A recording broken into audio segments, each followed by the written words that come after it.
Ay Kamran, bu Elhamdülillahi Rabbil Aləmin sözü var. Buradakı həmd sözü tərifdir, vəsfdir, yoxsa nədir bunun mənası? Deməli, yaxşı sual verdin.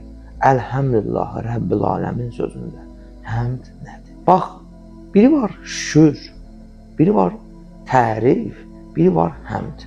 Bunlar ayrı-ayrı şeylərdir. İndi şükür nədir? Şükür bir şey birinə verildirsə, onun müqabilində etdiyi təşəkkürdür. Təşəkkür sözünün kökü ilə şükür sözündən gəlir. Misal üçün, Allah sənə bir dənə ruzi verir və yaxud da ki, bir dostun sənə bir şey bağışlayır. Deyirsən ki, çox sağ ol. Və yaxud deyirsən ki, ilahi çox şükür. Bu şükür deməkdir. Tərif nədir? Tərif bir şeyin gözəlliyini vəsf eləməkdir. Məsəl üçün, bir dənə gedirsən, bir xəzinə görürsən. Başlayırsan o xəzinəni vəsf eləməyə. Belə bir xəzinədir, elə bir xəzinədir, bunun içində bu cür gözəlliklər var, onun içində o cür gözəlliklər var. Bu da vəsf eləmək, yəni tərif eləməkdir. Bəs həmd nədir? Həmd deyim nədir qardaşım?